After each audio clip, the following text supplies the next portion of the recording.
Salsabila Dwananda dengan NIM 1020240030. Nah, sebelum lebih jauh, kita harus paham nih apa itu pengertian dari hubungan kerja. Hubungan kerja adalah hubungan hukum yang terbentuk antara pekerja dan pengusaha setelah adanya perjanjian kerja. Dalam konteks ini, pekerja setuju untuk melakukan pekerjaan tertentu dan menerima upah. Sementara, pengusaha berkomitmen untuk mempekerjakan pekerja tersebut dan membayar upah-upah mereka. Untuk menciptakan hubungan kerja yang dinamis, harmonis, dan berkeadilan, pemerintah dalam hal ini membuat beberapa regulasi. Yang pertama, ada Perpu nomor 2 tahun 2002 tentang Cipta Kerja. Yang kedua, ada UU nomor 6 tahun 2023. Yang ketiga, ada UU nomor 13 tahun 2003. Dan ada PP nomor 35 tahun 2021. Nah, sebagai calon HR, kita tentunya harus memahami apa isi dari regulasi tersebut. Apa sih isi dari regulasi tersebut? Simak penjelasan selanjutnya ya. Saya Muhammad Royhan Asadullah dengan NIM 1020240023. Halo semua, tahukah kamu tentang Perpu nomor 2 tahun 2022 tentang Cipta Kerja? Apa itu, latar belakang dibuatnya, dan kenapa banyak ditentang? Yuk kita bahas.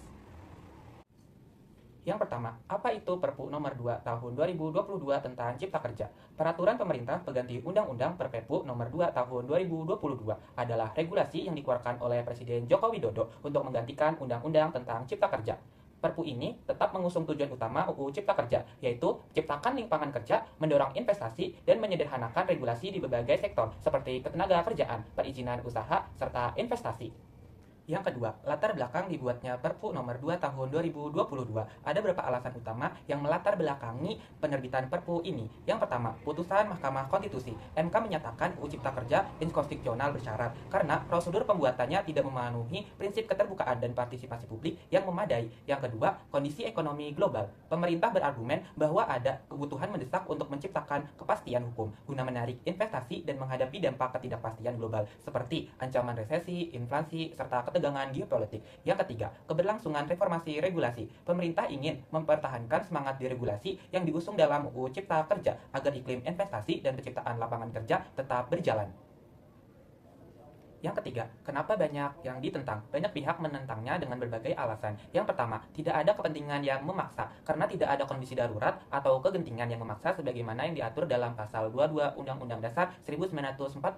Yang kedua, substansi masih bermasalah. Beberapa ketentuan dalam Perpu masih mengandung pasal-pasal kontroversial dari UU Cipta Kerja, seperti fleksibilitas sistem kerja kontrak, penghapusan upah minimum sektoral, serta ketentuan outsourcing yang dianggap merugikan pekerja. Yang ketiga, minim partisipasi publik. Salah satu alasan utama MK menyatakan UU Cipta Kerja inkonstitusional bersyarat adalah karena kurangnya keterlibatan masyarakat dalam proses pembuatannya.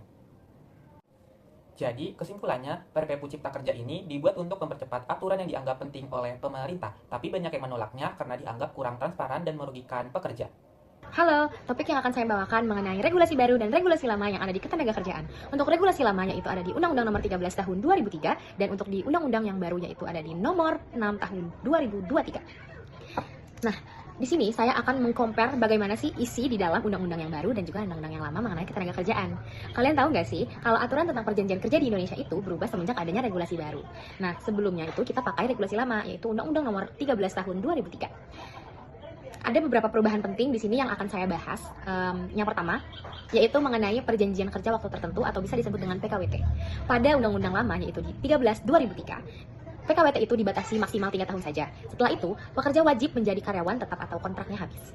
Nah, sedangkan di regulasi yang baru, yaitu di Nomor 6 Tahun 2023, batas waktu ini tuh dihapus. Artinya, selama pekerjaan masih bersifat sementara atau proyek, kontraknya bisa diperpanjang terus tanpa ada batas waktu maksimal. Di topik yang selanjutnya yaitu yang kedua, mengenai aturan soal kompensasi untuk pekerja kontrak. Kalau dulu, di Undang-Undang Lama, Nomor 13 Tahun 2003, nggak ada aturan soal kompensasi kontrak habis. Tetapi jika dibandingkan dengan undang-undang yang baru di Nomor 6 Tahun 2023, pengusaha itu wajib memberi kompensasi ke pekerja PKWT yang kontraknya sudah berakhir. Besarnya tergantung dari masa kerja si pekerja. Yang ketiga, yaitu mengenai PKB atau Perjanjian Kerja Bersama antar serikat pekerja dan juga perusahaan. Dalam undang-undang yang lama, PKB itu berlaku maksimal 2 tahun dan bisa diperpanjang loh selama 1 tahun lagi. Tetapi di undang-undang yang baru, perpanjangannya itu bisa dinegosiasikan, jadi lebih fleksibel.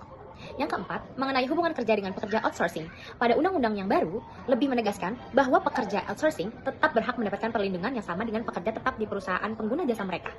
Nah, secara umum, Undang-Undang Nomor 6 Tahun 2023 ini lebih fleksibel untuk perusahaan, tetapi juga tetap memberikan perlindungan bagi pekerja. Tentu, ini menjadi perdebatan yang ada merasa diuntungkan dan juga ada yang merasa dirugikan, baik dari pekerja maupun dari pengusaha. Jadi kesimpulan yang topik setelah saya sampaikan ini, aturan pekerjaan setelah undang-undang yang baru ini lebih longgar menurut perusahaan.